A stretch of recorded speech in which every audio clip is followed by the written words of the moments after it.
clenched my fists, my nails pressing soft marks into my palms, staring at that diary with burning frustration. It was the root of every betrayal I had faced, turning every person who cared for me away. I stepped forward to grab it, determined to see its contents for myself, but my mother moved faster, clutching the diary to her chest and landing a sharp smack across my face. The sound echoed through the room as I staggered back, bumping hard against the edge of the wooden cabinet, a sharp ache spreading through my waist as I sank to the floor. "Don't touch my things!" she snapped. Adrian rushed over to shove me roughly in the shoulder, yelling that I had no right to disrespect her. I pulled myself up slowly, looking between the three people I had loved and cared for my whole life. One had hit me, one had shoved me, and one sat watching with cold, smug indifference. It was too absurd to bear. I raised my voice to tell them all to get out, reminding them that the house was mine, paid for with years of hard work, which I'd invited them to share hoping for a warm family. Instead, they had taken my salary for years to buy Vanessa nice clothes and treats,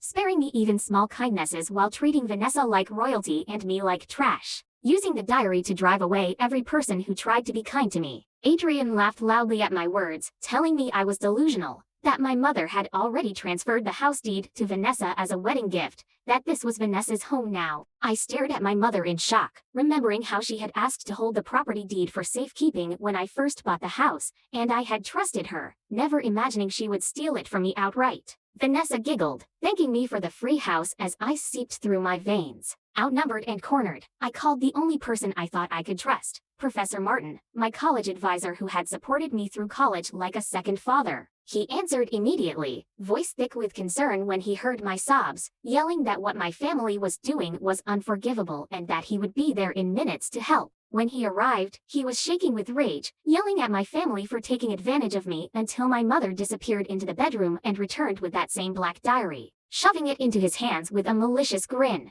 Within minutes of reading, his hands began to shake, his face turned pale, and he looked up at me with unrecognizable disappointment and anger, striking me across the face before apologizing to my mother and storming out. As I lay on the cold floor, desperate to crawl to the bedroom to see what lay in that diary, Adrian stepped on my path, sneering that I would never deserve to know its secrets.